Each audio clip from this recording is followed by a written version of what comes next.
Hello Saurabh, कैसे हैं आप? बस प्रणय चल रही है। तुम बताओ। सौरभ, ये कोविड के चलते चलते एक चर्चा ये भी हो रही थी कि कैसे शहर में इतनी घनत्व से लोग रहते हैं, तो उसकी वजह से शहर में कोविड भी ज्यादा फैल रहा है। आपने भी सुनी होगी ये आर्ग्यूमेंट। बिल्कुल सही और भी है मुझे एक लगता है। हाँ, और एक दूसरी तरफ भी आर्गुमेंट थी, जैसे लोग कह रहे थे कि अरे पिछले साल, इस साल तो नहीं, कि देखिए हमारे शहर से अब हिमालय दिख रहे हैं, तो फिर कितना हाँ। अच्छा हो गया है। हम लोग क्यों शहरों में रहते हैं, क्यों ना हम गाँव में वापस चले जाएं और इतनी अच्छी। क्या वो एक ऐसे हैशटैग भी हो गया था ना, सिटीज लिविंग अगेन, ऐसा कुछ तो था। हाँ, नेचर इज हाँ, हीलिंग। Nature is healing. हाँ, तो हाँ हाँ ऐसी हाँ। सब चीजें से मुझे लगा कि हमें शहर और शहरी प्लानिंग, इसके ऊपर एक चर्चा करनी चाहिए, और शहर हमारे जैसे हैं वैसे क्यों हैं, ये समझना बहुत जरूरी है। तो आपको क्या लगता है?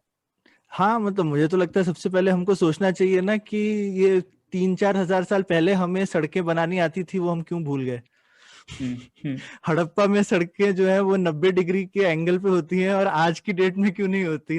हड़प्पा की हम्म। सड़कों में नालियां होती हैं और हमारी सड़कों में क्यों नहीं होती। तो हम्म। किसी समय तो हमें सड़कें और नालियां बनाना आता था हम्म। और टाउन प्लानिंग भी आती थी। अब हमको लगता है हमें सब कुछ यूरोप और इनसे सीखने की जरूरत है, जबकि हमने यूरोप अमेरिका सबसे पहले उनसे पहले अच्छे शहर बनाए हिंदुस्तान में। और हम्म। फिर अभी हमारे शहरों की ये हालत है, तो थोड़ी सी दुख की बात है ना। हाँ, तो ठीक है, इसी विषय पर चर्चा करने के लिए हमारे पास एक एकदम सटीक गेस्ट हैं, डॉक्टर अंजलि करोल मोहन।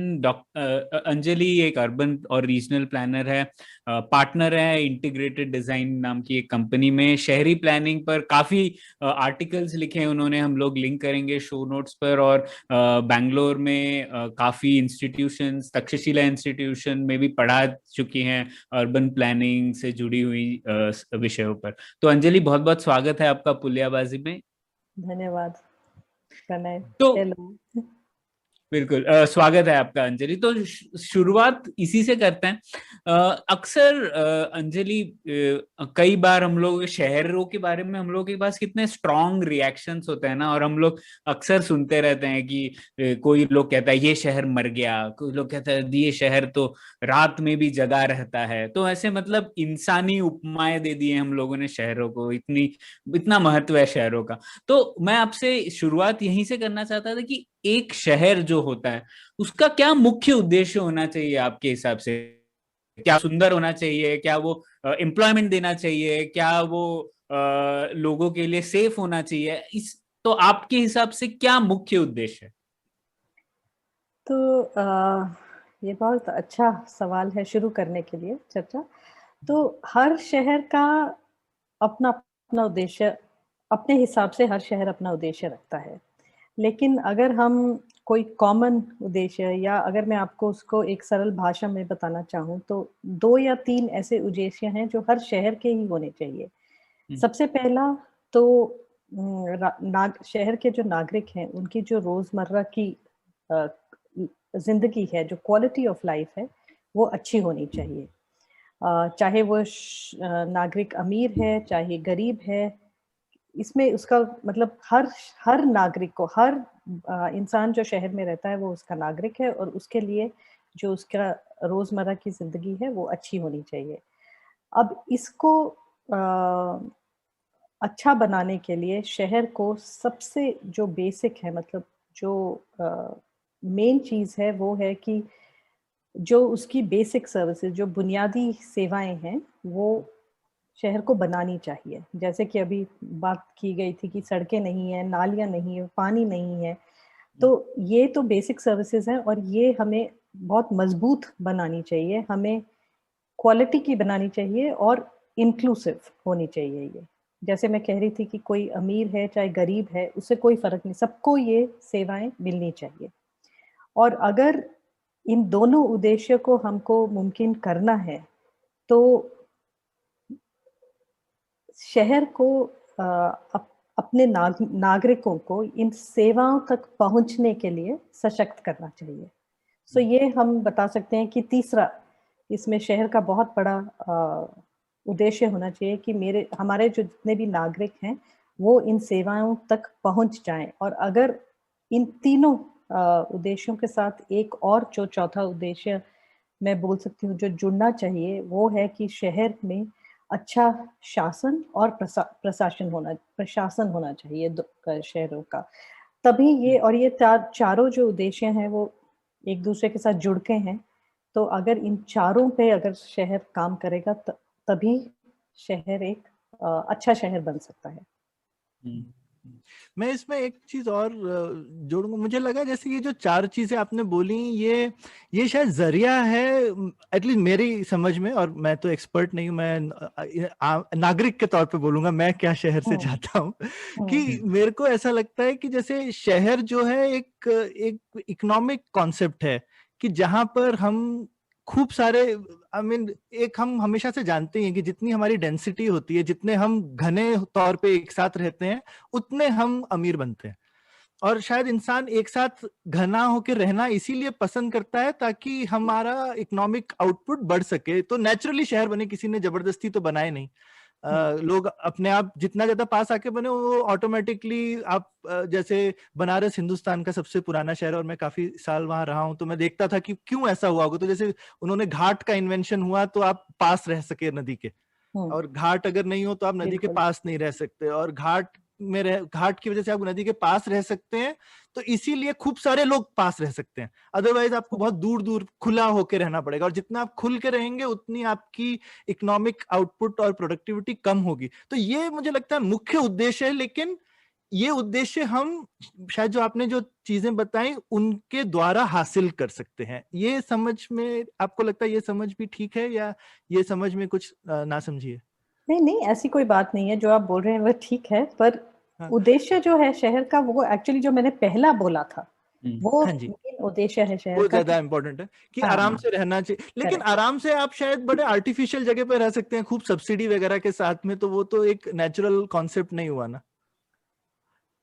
जैसे हम बहुत बढ़िया क्या कहते हैं बना दें जगह, जैसे क्या कहते हैं जहाँ पे आप बोल सकते हैं रिटायरमेंट होम लोगों के लिए बना दें खूब सारे। एक एग्जांपल लेते हैं, चंडीगढ़।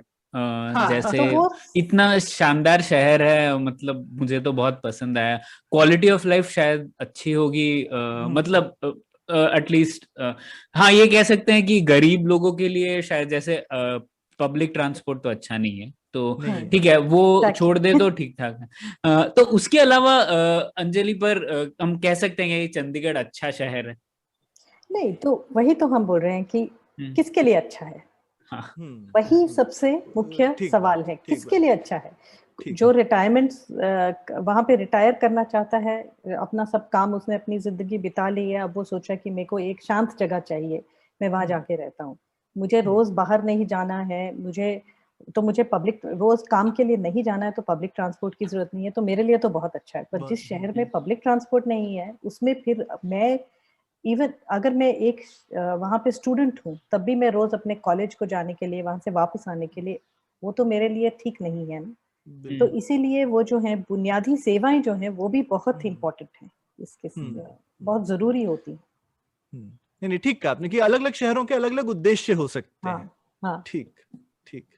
और हर शहर हर किस्म के आदमी के लिए या सब लोगों के लिए, जैसे मेरे लिए चंडीगढ़ बहुत अच्छा है, पर आपके लिए चंडीगढ़, मैं वहाँ पे एक स्टूडेंट के 2 साल थी वहाँ पे, अपनी स्टूडेंट लाइफ मैंने बिताई, अच्छा था। पर 2 साल के बाद फिर लगा कि अब निकल जाए यहाँ से, तो बेटर है, बस हो गया चंडीगढ़।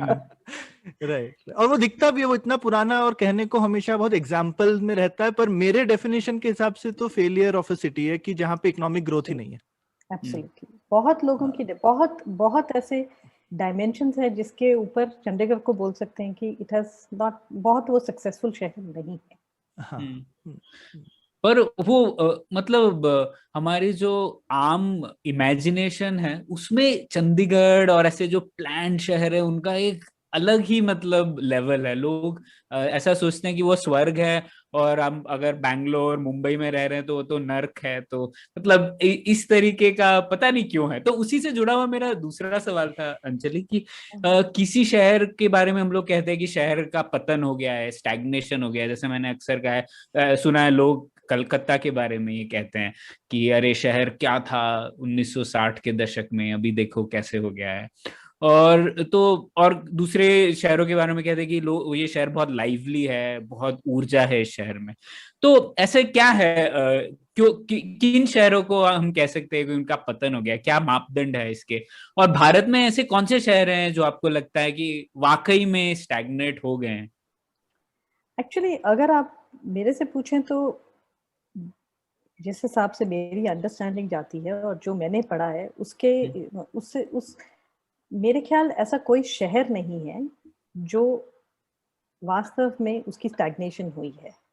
तो अगर आप हिंदुस्तान कैलकाटा में। को भी बोलेंगे, कोलकाता को भी लेंगे, तो उसका जो अगर आप ऐसे उसको शहर को ऊपर की तरफ देखेंगे, आई व्यू से ऊपर देखेंगे, तो आपको लगेगा कि जो उसकी इमारतें हैं सब शहर की, वो अब बहुत पुरानी लग रही हैं, टूट रही हैं, उसको ज़रूरत है मरम्मत की, इन इमारतों को जो बिल्ट फैब्रिक बोलते हैं।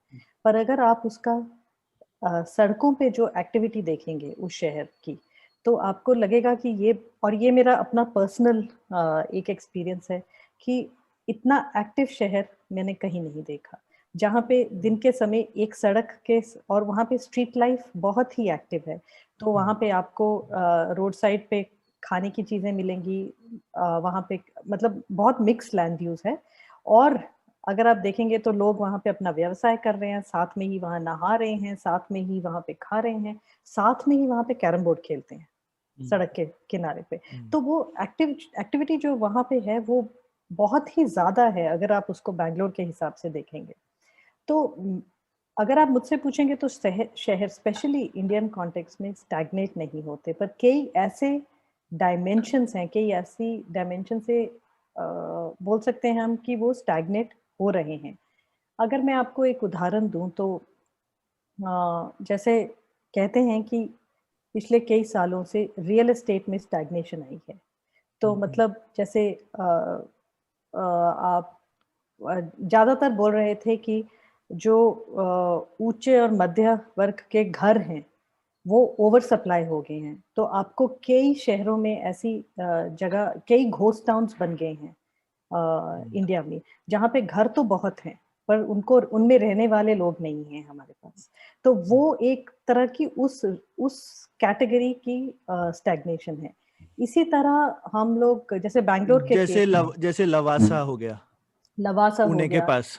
हाँ हाँ, बहुत शहर हैं ऐसे। हाँ, आजकल गांधीनगर की बहुत बात हो रही है कि एक घोस्ट टाउन हो गया, क्योंकि वो भी एक प्लान्ड सिटी है, पर उसमें जितना उन्होंने सोचा था कि इतने लोग आएंगे, वो उतने नहीं रह रहे रहने हैं। हाँ, नहीं शुरू हुए। सब लोग नया रायपुर, अहमदाबाद में ही रहना पसंद करते हैं, एग्जैक्टली, गांधीनगर आना पसंद नहीं करते। रायपुर में लोग रहते हैं। नया रायपुर जो सिर्फ 25 किलोमीटर है वहां से, वहां नहीं जाना चाहते, सिर्फ वहां पे काम के लिए जाते हैं, अगर कोई काम है वहां पे तो उस हिसाब से। और अभी थोड़े साल पहले बैंगलोर में जैसे कमर्शियल स्पेस जो थी उसकी ओवर सप्लाई हो गई थी। तो काफी जगह आपको दिखेगा कि कमर्शियल स्पेस, और इस समय भी कमर्शियल कॉम्प्लेक्सेस खाली हैं, तो वो स्टैग्नेशन है। पर ये बोलने के बाद मैं ये भी कह सकती हूँ कि हर शहर की अपनी ही एक लाइफ साइकिल होती है, अपना एक ग्रोथ कर्व होता है। तो जो पुराना जो शहर का केंद्र होता है, जो इनर सिटी होती है, वो सबसे पुराना भाग होता है शहर का, और उसकी वो एक तरह से ऐसे पीक होता है जब बढ़ना शुरू होता है, उसकी ग्रोथ शुरू होती है। तो वो होते होते पॉपुलेशन भी उसकी बढ़ती है, जनसंख्या बढ़ती है, उसमें जो सेवाएं हैं उसको भी उसके हिसाब से वो बढ़ती जाती हैं। पर एक टाइम आता है जब वो पीक पे आती है और फिर वो नीचे की तरफ गिरना शुरू हो जाती है, क्वालिटी ऑफ लाइफ। तो उसमें अगर आप तो उसको हम कह सकते हैं कि जो इनर सिटीज हैं वो ग्रो करके फिर स्टैग्नेट होती हैं, या पीक करके फिर वो नीचे आना शुरू होती हैं। और उसी को हम फिर, अगर उस समय हम कोई करेक्टिव मेजर्स नहीं लेते हैं शहर के लिए, स्पेशली इनर सिटीज के लिए, तो उस समय फिर वो डीके शुरू हो जाती है सिटीज के लिए। और ये हमारे शहरों में काफी होता है, भारत के इंडियन शहरों में, क्योंकि यहाँ पे हमारी शहर बहुत पुरानी है।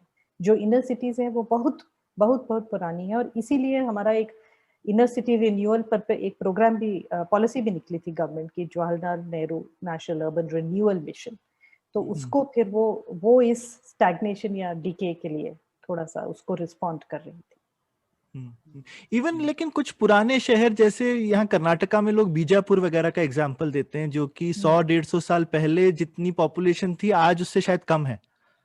वो आउट माइग्रेशन की वजह से, करेक्ट, क्योंकि वहां पे व्यवसाय नहीं है। तो आपको बीजापुर के लोग सब बैंगलोर, नॉर्थ कर्नाटका के जितने भी लोग हैं आपको दिखेंगे अब इतनी ज्यादा माइग्रेशन वहां से बैंगलोर तो वहाँ, हाँ, तो वहाँ इसलिए वो स्टैग्नेट नहीं है, वो शहर ही वहां पे खाली हो रहे हैं या गांव आसपास के खाली हो रहे हैं क्योंकि वहां पे काम नहीं है। आप उन्हें काम देंगे, वहां पे काम बढ़ाएंगे तो वो ऑटोमेटिकली ग्रोथ उनकी शुरू हो जाएगी।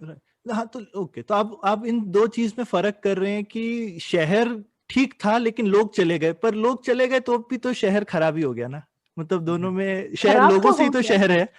हाँ बिल्कुल, वो आप बिल्कुल ठीक बोल रहे हैं। और ये हम भूल जाते हैं, स्पेशली अर्बन प्लानिंग में शहरी योजना जब बनाते हैं तो एक जो सबसे बड़ी चीज जो हम भूलते हैं वो है लोग। अगर आप कोई भी शहर प्लान्ड सिटी देखें, चाहे आप चंडीगढ़ से शुरू करें, आप नया रायपुर देखें, अभी लेटेस्ट हमारा अमरावती के जो कौन यहाँ पे रहेगा, ये लोगों के क्या अनुभव हैं, इनकी क्या जरूरतें हैं, उसको हम भूल जाते हैं प्लानिंग करते हुए।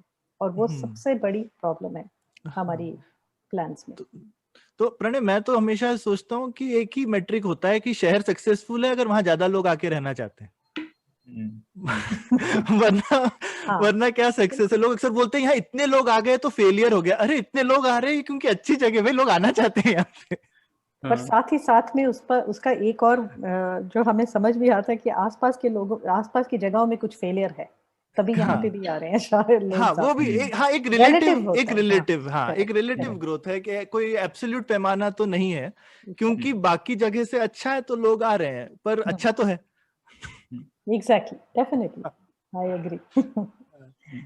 वही तो, उसी से ये घनत्व और क्यों लोग इस तरीके से एक शहर में आना चाहते हैं और क्यों लोग इसको बुरा समझते हैं, इसके ऊपर आगे चर्चा करेंगे। लेकिन इसी मुद्दे पर आते हैं पहले कि अंजलि, पहले तो मैं आपसे भी पूछना चाहता हूँ, आप शहरी प्लानिंग से कैसे जुड़ी? आपको क्या हमेशा से रुचि थी? आपको शहरों को देखती थी और ऑब्जर्व करती थी इस तरीके से, या फिर आप पढ़ाई की तब इंटरेस्ट हुआ? तो ये शहरी प्लानिंग बेसिकली क्या होती है, क्या मुख्य स्टेप्स होते हैं इस प्रक्रिया में, इसके बारे में थोड़ा समझाएंगे तो बहुत मदद होगी।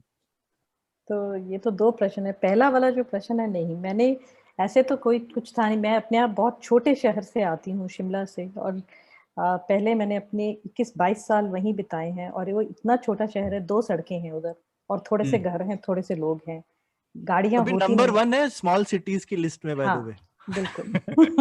कल परसों में रैंकिंग आई है तो मेरे को याद है। यस। पर वहां पे क्वालिटी ऑफ लाइफ फिर भी रिलेटिवली बेटर है। अच्छी अभी तक गाड़ियां शहर के अंदर नहीं छोड़ी गई हैं, सबको अपने पैर इस्तेमाल करने, चलना है सब जगह, तो अच्छी है क्वालिटी ऑफ लाइफ रिलेटिवली। तो मैं क्यों इंटरेस्ट हुई, क्योंकि मैं जब कॉलेज गई तो वैसे तो मैं इकोनॉमिक्स पढ़ना चाहती थी, पर इकोनॉमिक्स के वहाँ पे मेजर्स नहीं थे मेरे कॉलेज में, तो ज्योग्राफी पढ़ना शुरू की। वहाँ से फिर चंडीगढ़ आए, मास्टर्स किया ज्योग्राफी में। उस समय मास्टर्स करके भी कोई काम नहीं मिलता था, तो क्या करें उस समय। फिर सोचा चल, एक ये लाइन दिखी कि अगर ज्योग्राफर्स, इकोनॉमिस्ट, पॉलिटिकल साइंटिस्ट को प्लानिंग में एडमिशन मिलती है। और उस समय 2 ही स्कूल थे, अभी भी ज्यादा नहीं है। एक स्कूल और प्रीमियर इंस्टीट्यूट था, school of planning and architecture, new Delhi. वहाँ पे हमें एडमिशन मिल गई। वहाँ पे हमने 1.5 साल का कोर्स किया और अपना काम शुरू किया उसके बाद। तो ये तो पहले प्रश्न का जवाब है। दूसरा, अगर आप शहरी योजना के क्या स्टेप्स होते हैं उसके बारे में अगर आप मुझसे पूछें, तो मैं इंडियन कॉन्टेक्स्ट में बताती हूँ स्टेप्स क्या हैं। क्या होने चाहिए वो एक और प्रश्न है। तो इंडियन कॉन्टेक्स्ट में सबसे पहले हर शहर की, जिसको आपने उद्देश्य बोला, उस एक्चुअली पहले जब हम शुरू करते हैं तो शहर की आर्थिक स्थिति को देख के हम बोलते हैं कि इसकी विजन क्या होनी चाहिए। प्लानिंग हमेशा फ्यूचरिस्टिक होती है, तो 10 या 20 साल में हम अपने शहर को कहाँ देखना चाहेंगे, तो उसको हम पहले तय करते हैं। उसके बाद इस विजन को लेके 2 या 4 लक्ष्य या गोल्स डिसाइड करते हैं कि इन गोल्स के हिसाब, ये हमारे गोल्स होंगे अगर हम इस विजन को अचीव करना चाहेंगे। फिर उसके बाद हम क्या करते हैं कि हम सबसे पहले देखते हैं कि शहर की पॉपुलेशन, जनसंख्या कितनी है, इस समय कितनी है, और अगर हम ट्रेंड देखेंगे तो 10 या 20 साल में कितनी हो जाएगी। 20 साल में आप रख लीजिएगा, हमारे बैंगलोर में अभी 8 मिलियन है, 20 साल में हम बोल रहे हैं 20 मिलियन हो जाएगी। तो इस 20 मिलियन की आबादी को एक पॉपुलेशन प्रोजेक्शन करते हैं, उसको हम फिर अकोमोडेट करने के लिए क्या-क्या शहर को करना चाहिए, कितनी ये 20 मिलियन लोग जो हैं ये कहाँ रहेंगे, इनके लिए कैसे हम व्यवसाय बढ़ाएंगे, इनको अकोमोडेट करने के लिए, इनके लिए कितना पानी चाहिए, कितनी सड़कें चाहिए, कितने स्कूल चाहिए, कितनी हेल्थ फैसिलिटीज चाहिए। ये सब हम पॉपुलेशन को प्रोजेक्शंस करके उसके ऊपर हम सब तय करते हैं। इसके लिए हम एक बहुत बड़ा एनालिसिस या विश्लेषण करते हैं, जिसको हम ज़्यादातर वो जो विश्लेषण होता है वो स्पेशल होता है। तो इंडिया में जो प्लानिंग होती है इसको हम कहते हैं लैंड यूज प्लानिंग। और मतलब ये भूमि का इस समय कैसे उपयोग हो रहा है और भविष्य में इसका उपयोग कैसे होना चाहिए वो तय करते हैं। और इसमें ये एक कॉलोनियल टाइम्स से ये चल रहा है। सो ज़्यादा जो इसका फोकस है वो है इकोनॉमिक। तो अगर हम जमीन को भी देखते हैं, भूमि को भी देखते हैं, तो ज्यादा हम उसको उसके इकोनॉमिक लेंस से देखते हैं कि, और ये एक कॉलोनियल टाइम्स में शुरू हुआ था, बिकॉज उस समय सब it was all about extraction. तो उसको हम लेके चल रहे हैं और उसी के साथ हम कंटिन्यू कर रहे हैं। ये एक वीकनेस है। पर अगर आप जैसे भूमि को भी ले पहले तो कॉलोनियल टाइम से पहले मुगलों के टाइम पे या राजाओं के टाइम पे ऐसा नहीं था। आपने बताया अपने आप ही जब हम शुरू हुए कि पहले तो हमें बहुत कुछ मालूम था, हमें सड़कें और सब कुछ बनाना चाहते थे, हम प्लानिंग करते थे। ठीक। उसके बाद नहीं, ये ब्रिटिश के टाइम में ये सारा चेंज शुरू हुआ। और अनफॉर्चुनेटली जब हम इंडिपेंडेंट हुए, हम वही town and country planning act जो उस समय ब्रिटेन में था वही हमने अडॉप्ट किया। तो उसी वही एक्ट हम आज के समय में भी उसी एक्ट के साथ चल रहे हैं। थोड़ी बहुत इधर उधर अमेंडमेंट्स हुई हैं, इसीलिए हम लैंड यूज प्लानिंग करते हैं। पर जो भूमि है उसकी एक सोशल वैल्यू मूल्य होता है, एक इकोलॉजिकल मूल्य होता है, वो हम किसी भी समय प्लानिंग में हम ज्यादा कंसिडर नहीं करते। उसके बारे में अब चर्चाएं हो रही हैं, पर अभी तक हमारे जो लॉज हैं उनमें नहीं आता। तो ये सब जनसंख्या को देख के प्रोजेक्शन करके फिर हम ये तय करते हैं कि भूमि का उपयोग कैसे होगा। तो जो हमारी मास्टर प्लान्स हैं वो सब एग्जिस्टिंग लैंड यूज और प्रपोज्ड लैंड यूज के आसपास रहती हैं। ऑफ कोर्स जो वो हम लैंड यूज बोलते हैं उसको फिर हम उसका नियम बनाते, नीतियां बनाते हैं, नियम बनाते हैं, इसको कैसे इम्प्लीमेंट करना। अब एक तरह की भूमि लैंड मैनेजमेंट पे भी थोड़ा बहुत एनालिसिस करते हैं, पर ज्यादातर ये भूमि इस समय कैसे उपयोग हो रही है और कैसे होगी उसके ऊपर ही हमारा फोकस रहता है। और ये एक काफी बड़ी वीकनेस है हमारे प्लानिंग में। Got it. मेरे पास एक मिलता हुआ सवाल था एक्चुअली, क्योंकि मैं तो ये फील्ड से नहीं आता और हम एज ए इंजीनियर ना हमेशा जब खूब सारी चीजें देखते हैं तो हम हमेशा नेटवर्क थ्योरी उसमें लगाने की कोशिश करते हैं। तो मुझे को हमेशा लगता है कि जैसे हम शहर में एक आंकड़ा हमेशा देखते हैं कि कितने लोग हैं, यानी नंबर कितना है, लेकिन हम हमेशा देखते हैं कि किसी भी चीज की वैल्यू उसकी संख्या में नहीं होती है, उसके घने होने में नहीं होती, उसके जाल में होती है कि वो आपस में कनेक्टेड कितने हैं। ठीक है, तो कनेक्शन होने से वैल्यू इज n स्क्वायर, जबकि normal value will be n। तो आप देखेंगे तो 10 चीजों की वैल्यू जो अगर आपस में जुड़ी हुई है तो 100 है, क्योंकि 100 कनेक्शन बन सकते हैं। लेकिन अगर वो आपस में बिखरे हुए हैं तो उनकी वैल्यू सिर्फ 10 है। तो उसी तरह मुझे लगता है कि यही किसी शहर में भी अगर शहर के लोग आपस में जुड़े हुए नहीं हैं, एक दूसरे से मिल नहीं सकते आसानी से, गलती से नहीं मिल सकते कभी कभी, तो ये जो चीज है कि आपस में उनका टकराव कैसे होता है, मिलना कैसे होता है, ये बहुत इंपॉर्टेंट पार्ट है शहर का। और कहीं कहीं पे ऑब्वियसली हम ट्रांसपोर्ट की बात करते हैं तो ट्रांसपोर्ट बहुत इंपॉर्टेंट तरीका है जिससे मिलेंगे, पब्लिक स्पेसेस बहुत इंपॉर्टेंट तरीका है। लेकिन प्लानर्स को ये चीज साइंटिफिकली ये कोई एम होता है क्या शहर का कि हम इसका कुछ कनेक्टिविटी इंडेक्स इतना बनाएंगे इस शहर का, ऐसा सोचते हैं? कनेक्टिविटी इंडेक्स जो टर्म है वो तो नहीं हम इतना ज़्यादा इस्तेमाल करते, पर ये ज़रूर है कि शहर के जो हिस्से हैं उनको कैसे कनेक्टेड रखना है, और जो नेटवर्क्स हैं हमारे वो तो हमें सोचना ही पड़ता है, चाहे वो सड़कों के अच्छा, नेटवर्क्स हैं, चाहे वो पानी के नेटवर्क्स हैं, सैनिटेशन के नेटवर्क्स हैं, वो तो हम कनेक्टिविटी सोचते हैं, बनाते हैं, ठीक। सोचते हैं। और पर उसमें भी जैसे मैंने आपको बताया कि क्योंकि इसमें फोकस भूमि पे है, ज़्यादा लैंड पे है, तो उसके लिए कितनी ज़मीन चाहिए, कितनी भूमि हमें एलोकेट करनी है, बस इतना ही ध्यान देता है, और इससे ज़्यादा ये ठीक ठीक। ज़्यादा ध्यान क्योंकि नहीं देता। हमेशा ऐसा हो सकता है कि एक ही शहर में लैंड यूज से लोग तो हैं, लेकिन हम एक ही शहर के बीच में आइलैंड्स बना दें लैंड के, तो फिर वो हाँ, एक ही शहर जैसा लगेगा, लेकिन वो उतना अच्छा शहर नहीं होगा जितना कि एक दूसरा शहर जिसमें ज्यादा कनेक्टेड हैं लोग। हाँ, तो वो एक एक स्केल की वीकनेस हो बात है। जाएगी। हाँ, और हाँ, स्केल की भी बात है। स्केल की भी बात है, ठीक। नेबरहुड्स की बात है कि आप अपने नेबरहुड्स जो हैं वो कैसे डिज़ाइन करते हैं, उनको कैसे कनेक्टेड रखते हैं, और कैसे उनको आप डिज़ाइन करेंगे तो वो एक दूसरे से बिल्कुल कनेक्टेड होने चाहिए। कुछ तय तक तो होता भी है, पर ज़्यादा हम नेबरहुड लेवल पे जाके प्लानिंग की ज़्यादा हम ध्यान नहीं देते। ज़्यादा हम शहर तक ही ध्यान देते हैं। ये एक और वीकनेस है हमारी प्लानिंग का कि एक ही स्केल के ऊपर हम प्लानिंग करते हैं। जब हम नेबरहुड लेवल पे जाते हैं तो ज़्यादा हम सोचते नहीं हैं उसके बारे में।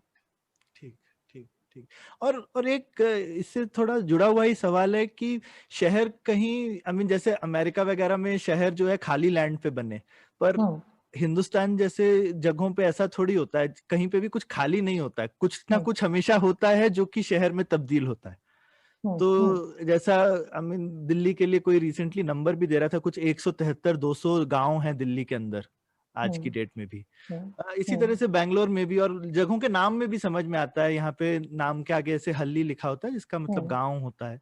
हुँ, तो हुँ, ऐसे करके गांव करके खूब सारे हैं वो। अब कुछ गांव तो लुप्त हो गए हैं, लेकिन कुछ गांव हुँ, अभी भी गांव जैसे हैं, अभी भी पंचायत एरिया है। तो वो बड़ा ही ऑर्गेनिक प्रोसेस है, शहर बनता है और वो धीरे धीरे अपने शहर, जिन गांवों को शहर में तब्दील किया है उनको खाता जाता है, या फिर हाँ, उनके साथ को एग्जिस्ट कर जाता है ओवर टाइम। कुछ शहर स्लम बन जाते हैं, कुछ शहर करेक्ट। कॉलोनीज बन जाते हैं। तो ये कैसे होता है? ये प्लानिंग से होता है, ये अपने आप हो जाता है? क्योंकि शहर की प्लानिंग एक बाउंड्री तक रह जाती है, और उसके आसपास के फिर जो गांव होते हैं उनमें एक थोड़ा सा, आई मीन कुछ कुछ कुछ तो होता है, अभी मुझे पता नहीं क्या होता है पर कुछ होता है उस बाउंड्री पे।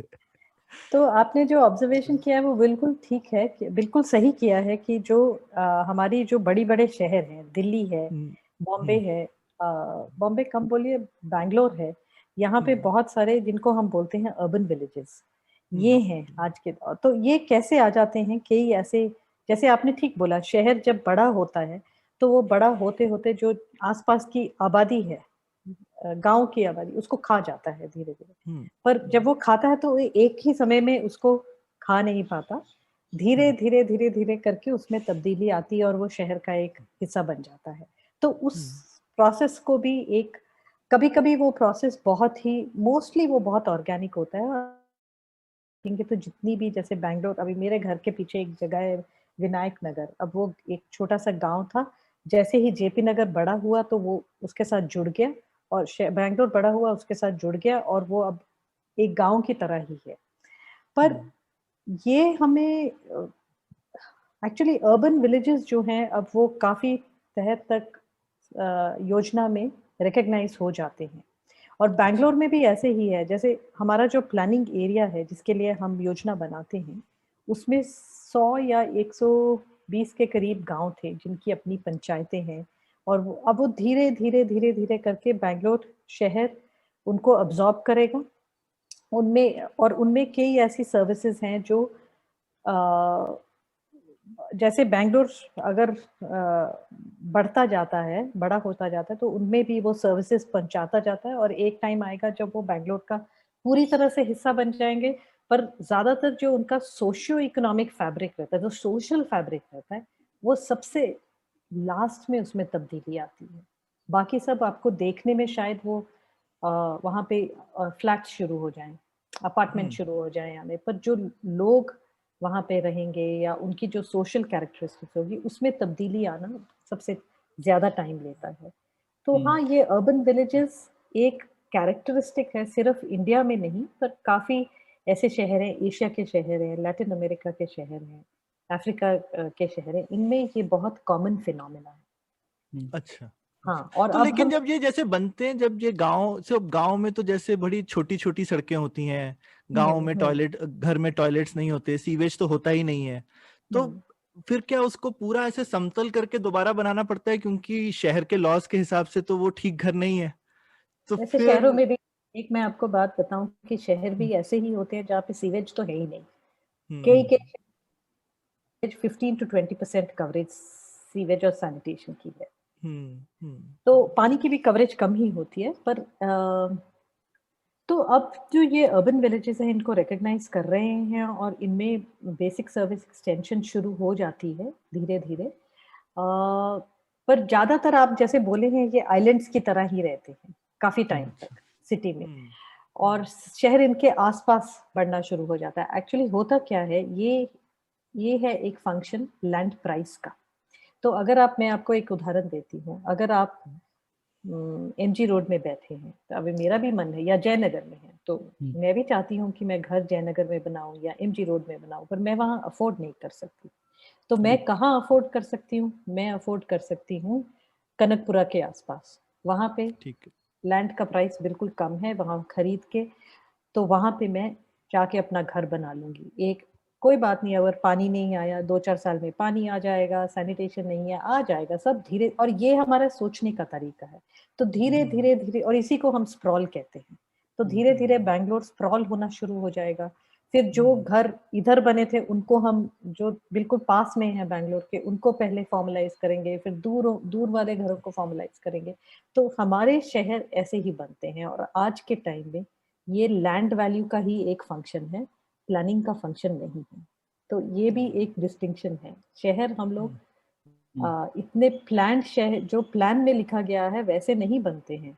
ये एक रियलिटी है। एक्चुअली लैंड वैल्यू जहाँ पे और वो आप रोक नहीं पा रहे हैं। हम लोग उसको हम्म एनविसाज नहीं करते हैं, उसको हम रोक नहीं पा रहे हैं। एनविसाज कर भी लें तो बहुत मुश्किल है। हम्म कैसे इसको हम कंट्रोल करें? वरना हमेशा जैसे ही कोई गांव शहर के अंदर हम लेंगे तो हमको उसको पूरा समतल, जो कि पॉलिटिकली पॉसिबल नहीं है, आप लोगों के घर तो तोड़ नहीं सकते। एग्जैक्टली तो जब वो हाँ। अर्बन विलेज बनता भी है तो जो वहाँ लोग रह रहे हैं वो तो हम्म वहाँ रहेंगे ही और उनके जो स्वभाव है उनका जो एक्सपीरियंस है जरूरतें वो वैसे ही रहेंगी उसको बदलने के हम्म लिए भी टाइम लगेगा धीरे धीरे जब उन लोगों को पता लगेगा कि अब जो मेरा जमीन है इसकी वैल्यू इतनी हो गई है तो वो भी फिर उसको बेच के फिर शहर से बाहर निकल जाते हैं क्योंकि इट्स ऑल लेकिन वो अबाउट जगह की, लेकिन रियलिटी नहीं चेंज होती ना। फिर आप यही देखिए कि क्वालिटी ऑफ लाइफ, तो वो आपकी बात सही है। जैसे मैं यहाँ आसपास में काफी जगह देखता हूँ जो गांव से शहर बनी है, तो वहां पे सिर्फ क्योंकि पैदल ही लोग चलते थे पहले, तो उनके पास में सिर्फ पैदल चलने लायक जगह होगी। फिर वही लोग वो लोग शहर के अंदर आ गए हैं, तो उनकी भी इनकम बढ़ी है, उनके पास गाड़ियां हैं, लेकिन अब वो एक तरीके की लो क्वालिटी लाइफ में फंसे हैं, जहां पे वो अपनी गाड़ी अपने घर तक नहीं ला सकते, उनको कहीं बाहर पार्क करके पैदल चल करके आना पड़ता है। कभी उनके घर पे कोई विजिटर आ जाए तो एक गाड़ी आएगी तो सामने वालों को रोकना पड़ेगा, घूम फिर के जाना पड़ेगा। तो और घर तक सीवेज आएगा ही नहीं, इवन अगर चाहती भी है सरकार लेके जाना, वो जगह ही नहीं है बनाने की। तो वो किस तरह से करे? फिर वो लोग सेप्टिक टैंक बनाते हैं ताकि घर में एटलीस्ट फ्लश वगैरह टॉयलेट तो लगा लें, तो लगाते हैं लोग, ऐसा नहीं, पर ये इस तरीके के काम चला होता। लेकिन ये एक, अब मुझे लगता है मतलब एक तरह से फंस गए बेचारे हिस्टोरिकल रीजन से। इसका लेकिन उपाय क्या है? क्या करें ऐसे लोग? और वो कोई एक आदमी इसको कुछ कर भी नहीं सकता, क्योंकि ये कलेक्टिव एक्शन प्रॉब्लम है। सब लोग मिलके करें तो कुछ हो सकता है। कोई एक इंसान तो डिसाइड नहीं कर सकता कि मेरे घर के सामने की सड़क अचानक से चौड़ी हो जाए। तो ये क्या इसका करते हैं इसके लिए? इसका सोल्यूशन तो एक ही है जो हमारी प्लानिंग है उसको हमें थोड़ा सा डिसेंट्रलाइज करना है अच्छा। क्योंकि उस एरिया उस जो आप अभी और वैसे ही होता था शुरू से गांव है गांव के जो अलग अलग पंचायत है पंचायत में 2-4 गांव हैं गांव में वार्ड है या तोले हैं वो अपनी अपनी प्लानिंग करेंगे और उसके हिसाब से अपने एरिया को इम्प्रूव करेंगे तो जब तक हम इसको डिसेंट्रलाइज नहीं करें, एक जैसे अब मेरे जेपी नगर है, एक वार्ड 115 है, तो इसमें जेपी नगर में 115 कोई भी वार्ड आप समझ लीजिएगा, इसमें कई ऐसे एरियाज हैं जो अर्बन विलेजेस हैं, ठीक है। तो इस वार्ड की अगर हमने पूरी तरह से हम इसकी क्वालिटी ऑफ लाइफ इंप्रूव करना चाहेंगे तो हमें एक उस दृष्टिकोण से चलना पड़ेगा, नीचे से ऊपर। और जब तक हम वो दृष्टिकोण नहीं लेके आएंगे तो हम इसको इम्प्रूव नहीं कर पाएंगे। अगर हम ऊपर से नीचे, जो हमारी आज की योजना चलती है हमेशा ऊपर से नीचे एक दृष्टिकोण से चलती है, तो उन्हें तो नीचे नजर भी नहीं आएगा, और नजर आ भी गया तो समझ नहीं कर पाएंगे कि ये हो क्या रहा है नीचे की तरफ। तो और क्या करें उनके लिए? हाँ, और क्या करें फिर, ठीक है। तो ये तो बहुत लॉजिकल है कि जब तक हम इसको ग्राउंड अप, जिसको क्या हम कहते हैं बॉटम अप प्लानिंग या ग्राउंड अप प्लानिंग को हम शुरू नहीं करेंगे, हमें समझ ही नहीं आएगा। क्योंकि जिस इंसान के स्ट्रीट पे सड़क घर के सामने उसकी स्ट्रीट लाइट नहीं काम कर रही है, वो उसी को पता है, या उस सड़क पे जितने लोग हैं उनको मालूम है। जो 3 सड़कें दूर हैं उन्हें भी नहीं मालूम है। तो जब तक वो आवाज नहीं आएगी कि मेरी जो सड़क है उसकी उस पे लाइटें नहीं है, अंधेरा है, यहाँ पे सेफ्टी नहीं है रात को, तब तक उस आवाज को आप कैसे कोई अंदाज दे पाएंगे? तो प्लानिंग में तो नहीं दे पाएंगे। तो ये जो ग्राउंड अप प्लानिंग है, नीचे से ऊपर एक दृष्टिकोण है, ये हमारी प्लानिंग में बिल्कुल है ही नहीं आज के दिन में। इसके बारे में हम बात किए हैं, इसके बारे में रूल्स बने हैं, स्ट्रक्चर्स बने हैं, गवर्नेंस में बहुत बातचीत होती है, पर वास्तव में कोई काम नहीं हुआ है। तो ये एक और बहुत बड़ी प्रॉब्लम है। ठीक है। तो ये एक और चीज मुझे समझनी थी। हम लोग बात कर रहे थे इसे डिसेंट्रलाइज्ड प्लानिंग की, आप कह रहे थे बात, और वही बात आती है जैसे अमेरिकन स्कूल ऑफ प्लानिंग एक बहुत इन्फ्लुएंशियल स्कूल रही है इन सब अर्बन प्लानिंग में। तो जैसे जेन जेकब्स वगैरह का नाम मैंने भी पढ़ा है, जबकि मैंने अर्बन प्लानिंग तो सीखी नहीं है। तो क्या है, क्या मुख्य स्तंभ है इस स्कूल ऑफ प्लानिंग के? और आपने ये भी लिखा है कि ये स्कूल ऑफ प्लानिंग भारत के लिए सटीक नहीं है, तो ऐसा क्यों और लिखा है आपने? कुछ उसके बारे में बताइए ना। तो आपको शायद मालूम होगा कि जेन जैकब तो प्लानर भी नहीं थी, वो तो एक जर्नलिस्ट थी, पर उनके काम से काफी प्लानिंग में काफी तब्दीलियां लाई गई है कई जगहों पे, और भारत में और एटलीस्ट प्रयास किया गया है तब्दीलियां लाने का। तो वो जो आज के टाइम पे हम इंडिया में प्लानिंग शहरी योजना बनाते हैं, ये बहुत जिसको कहते हैं एक टेक्नोक्रेटिक एक्सरसाइज है। तो जेन जैकब जो थी वो इसके खिलाफ थी। वो सबसे पहले उन्होंने अपनी आवाज उठाई थी स्लम क्लियरेंस के खिलाफ। तो वो कहती थी कि, और उन्होंने शुरू किया था ये एक चर्चा की, या क्या कह सकते हैं इसको, हाँ, एक वो कहती थी आईज ऑन द स्ट्रीट, जिसको हम कहते हैं वर्म्स आई व्यू। वही जो मैं अभी इससे पहले आपको बता रही थी कि जो दृष्टिकोण है ये नीचे से ऊपर, इसका कैसे हम इस्तेमाल करें, इसको कैसे हम, तो वो उसी को अहमियत देती थी।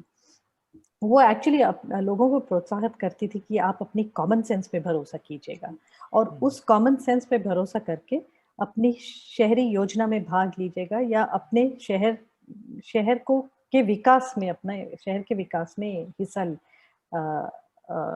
लेने के लिए प्रोत्साहित करती थी।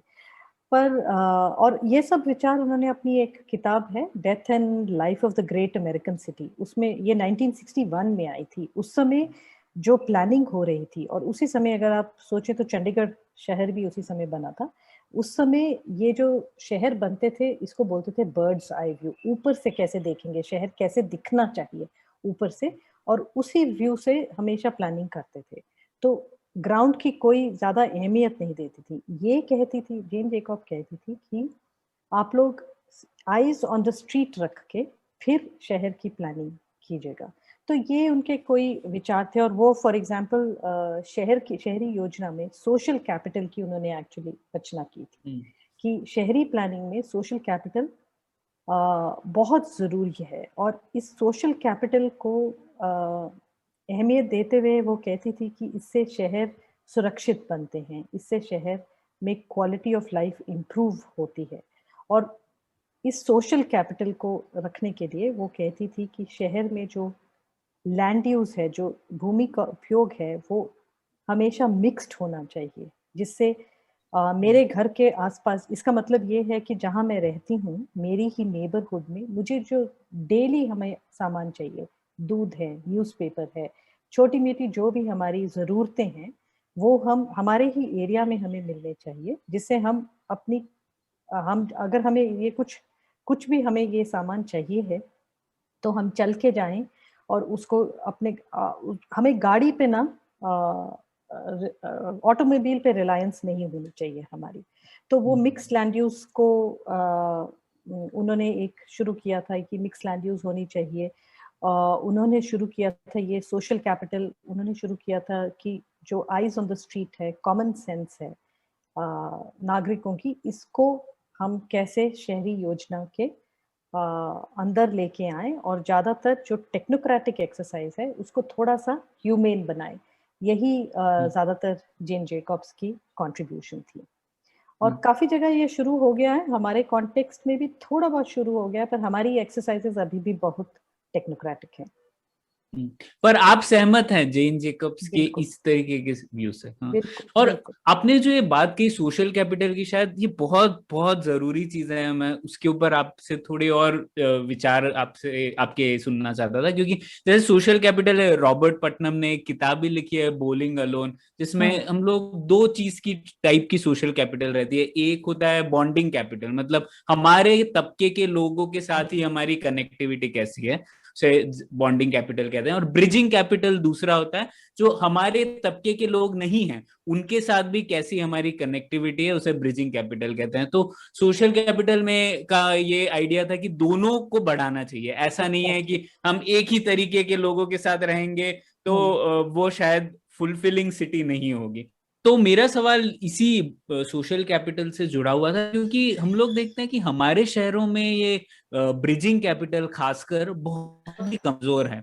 एक हम लोग देखते हैं कि अगर अपार्टमेंट कॉम्प्लेक्स होगा भी तो अपार्टमेंट कॉम्प्लेक्स में शायद बॉन्डिंग कैपिटल हो, लेकिन अपार्टमेंट कॉम्प्लेक्स के बाहर लोग ज्यादा एक दूसरे से इंटरेक्ट नहीं करते, जानते नहीं। तो क्या कहाँ हम लोग इसमें मात खा रहे हैं? एक और बात कही जाती है जैसे कि ज्यादातर लोग बाहर से आ रहे हैं शहर में क्योंकि इकोनॉमिक एक्टिविटी है, तो उस वजह से या तो लोग रेंट पे रह रहे हैं, तो रेंट पे रहते हैं तो इतना मोटिवेशन नहीं रहता कभी कि उस जगह को 10-20 साल में बेहतर होना है, उसके लिए क्यों कोई इन्वेस्ट करेगा समय, राइट?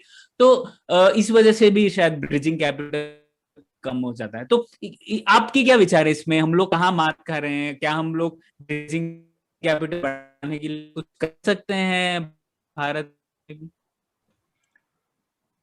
ओके, अगेन आपका तो क्वेश्चन थोड़ा बहुत बीच में आवाज बहुत कट रही है, तो लेकिन या बट आई थिंक आपको मजमून समझ गया। हाँ हाँ हाँ, तो थोड़ा बहुत मुझे एक्चुअली मैं पूरी तरह आपसे सहमत नहीं हूँ कि जो हमारे शहरों में है वो ब्रिजिंग कैपिटल और बॉन्डिंग कैपिटल, ब्रिजिंग कैपिटल कम है, नहीं, कम हुआ है पर वेरी रीसेंट पास्ट में, थोड़े से रीसेंट अगर, क्योंकि और ये जो अपार्टमेंट का आपने उदाहरण दिया है, ये तो हमारे शहरों में अपार्टमेंट्स हैं, ये तो एक नया बिल्ट फॉर्म है, शुरू से तो हमारे था ही नहीं कभी। तो हमारे शहरों में bonding capital as well as bridging capital क्यों बहुत ही स्ट्रांग रहा है हमेशा हमेशा से। आज के टाइम पे आप क्या देख रहे हैं कि आप बिल्कुल ठीक बोले हैं प्रणय कि बहुत से लोग बाहर से आते हैं, फिर जो ओनरशिप होता है वो उतना ही कम होता है। जो लोग ओनरशिप लेते हैं अपनी अपनी जगह की रहने की, फिर वो उसका प्रयास करते हैं कि उसको थोड़ा सा इम्प्रूव करें। पर हमारे शहरों में हमारा, क्यों मैं बता रही हूँ कि bonding and bridging capital has हमेशा से काफ़ी ज़्यादा रहा है, क्योंकि हमारे शहर हमेशा से मिक्स्ड लैंड यूज शहर रहे हैं। हमें ये जो हम बताते हैं अभी, जो हमारी प्लानिंग चलती है जिसे हम रेजिडेंशियल एरियाज को एलोकेट करते हैं, व्यवस्था कमर्शियल को, ये एक कॉलोनियल वे ऑफ थिंकिंग है। हमारे तो शहर, अगर आप सोचे बनारस का ले लीजिएगा, हर शहर में आपके हमारे नीचे दुकानें होती हैं, ऊपर घर और होता ऊपर है, लोग रहते हैं, हाँ हम्म, ठीक है बिल्कुल। ना। आगे इससे दुकान ज्यादा मिक्स होगी, तो नहीं कर सकते। हाँ हम्म, आगे दुकान है, पीछे घर है। तो बिल्कुल। हमारे तो हमेशा ही घर हमारे हमारे मिक्स लैंड यूज है, और इसीलिए हमारी उस मिक्स लैंड यूज के ऊपर जब हम ये नया मॉडल ऑफ लैंड यूज रखते हैं, तो फिर हमारे उसमें हम केओस क्रिएट किया है। हम प्लानर्स नहीं, हमारी ही गलती है उसमें। हम्म, और जिस तरह से ये मिक्स लैंड यूज थी, उसमें सोशल कैपिटल किसी भी किस्म का है, वो हमेशा ही स्ट्रांग रहता है।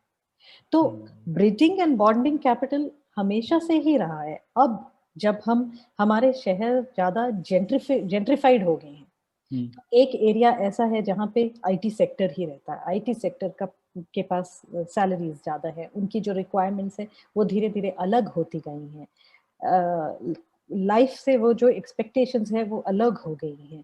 तो फिर उनको केटर करने के लिए एक मार्केट आती है, तो वो आस्ते आस्ते आस्ते आस्ते शहर जो है जेंट्रिफाई हो जाता है, और उससे आपका ब्रिजिंग कैपिटल कम होता है। पर देखने को आए तो चाहे आईटी सेक्टर है, चाहे कोई रिच एरिया, कोई अमीर एरिया है, कोई गरीब एरिया है, सब लोग को हमारे शहरों में जो एक कॉन्सेप्ट है ऑफ डोमेस्टिक हेल्प, वो बहुत स्ट्रांग है, और वो आसपास ही होना चाहिए। तो इन सम सेंसेस मुझे लगता है, चाहे आप अपार्टमेंट में रहते हैं, चाहे आप बाहर रहते हैं, हमारा बॉन्डिंग जो हमारा सोशल कैपिटल है वो अभी तक काफी इंटैक्ट है। कई एरियाज में वो डिस्टर्ब हो गया है, पर इतना बुरा हाल नहीं है हमारा अभी तक। ये बहुत अच्छी बात कही आपने। पर मतलब जो हम लोग, आपने कहा कि मिक्स्ड यूज प्लानिंग तो पहले से रहा है, तो तब तो प्लानर शायद इतने कॉन्शियसली प्लान होता नहीं होगा, तो अर्बन प्लानर्स ने आके चीज बिगाड़ दी, तो फिर हमें प्लानिंग की जरूरत ही क्या है? नहीं, एक्चुअली जब हमारा मिक्स लैंड यूज था तो बहुत कॉन्शियस प्लानिंग थी। जो अच्छा। गड़बड़ हुई है वो है कि एक फॉरेन कॉन्सेप्ट को लाके हमने, जो किसी किसी कॉन्टेक्स्ट में उसका जन्म हुआ था, वो था इंडस्ट्रियल रेवोल्यूशन जब हुआ था, उसके बाद आप शहर को ब्यूटिफाई करना चाहते थे, तो आप यूजर्स को सेपरेट करना शुरू कर दिया है, क्वालिटी ऑफ लाइफ इंक्रीज करने के लिए। पर उस कॉन्टेक्स्ट में वो उसका जन्म हुआ था, उसको लाके हम यहाँ पे थोप दें, तो उसमें हमने हमारा एक प्लानर्स का नेगेटिव हिस्सा रहा है। पर काफी हद तक प्लानिंग प्रोफेशन भी वर्ल्ड ओवर आगे बढ़ गया है, और हम लोग पर हमारे जो हैं वो जो हमारे एक्ट्स हैं उनको थोड़ा सा अभी चेंज होना है, और चेंज करना है, उसकी बहुत जरूरत है। पर नहीं, आपको लगता है जैसे लंदन जो है वो एक काफी सक्सेसफुल ही शहर है, मतलब मॉडर्न टाइम के पूरी दुनिया में पहला शहर जिसने 10 लाख की पॉपुलेशन आई थिंक सन 1600 में ही हो गई थी उनकी कभी, राइट? तो 300-400 साल पहले वो लोग 10 लाख की आबादी क्रॉस कर गए थे, और उन्होंने काफी, जिसको कहते हैं स्लम से लेके पुराने उनके यहाँ पे भी गांव थे जो कि शहर में आए, और उन्होंने उन सब चीजों को निपट के 200 साल पहले लंदन अंडरग्राउंड भी बना लिया उन्होंने। उनकी सीवेज सिस्टम्स 200-300 साल पहले के आज तक काम कर रहे हैं। तो अगर हम उनको हम दोष दे रहे हैं तो हमारे यहाँ पे एटलीस्ट लंदन जितना बुरा शहर तो होना चाहिए था। नहीं, हम उन्हें दोष नहीं दे सकते। वो प्लानिंग उस समय बिल्कुल ठीक थी। दोष हमारा ही है जो हम उसको लेके आ गए, और हम वो बोल रहे हैं हम इसको चेंज नहीं करेंगे। तो आप बिल्कुल ठीक बोल रहे हैं। एक्चुअली लंदन ही नहीं, हमारे भी, आपने अपने यहाँ भी जब शुरू किया था बात, तो हमने हमारे कितने ऐसे शहर थे, हमारे बिल्कुल हम्पी, जो एक मेट्रोपॉलिटन सिटी के नाम से जाना जाता है, और काफी उसमें पॉपुलेशन डेंसिटी भी थी, और प्लानिंग अगर आप उससे आज के जमाने में अगर आप उसको पढ़ेंगे विजयनगर एम्पायर को, तो आपको उससे काफी कुछ हमें सीखने को मिलता है प्लानिंग के अभी दौरान। जाए भी तो एकदम वो शहर का आकार देख सकते हैं। One of the few cities जो कि अब आर्कियोलॉजिकल साइट है, पर आपको शहर की तरह पूरा चल के देखना पड़ता है। ऐसी कोई एक नालंदा जैसी टूटी जगह नहीं है, वो एकदम दिखता है कि शहर कैसे रहते होंगे लोग। तो ऐसी बात नहीं है, पर ये जरूर है कि हम कहीं फंस गए हैं, हम कहीं अटक गए हैं इस प्रोफेशन में, और इसको, वो जो हमारे जिस चीज पे हम अटके हैं उसको हटाना बहुत जरूरी है, और उसमें हम थोड़ा सा हेजिटेट करते हैं।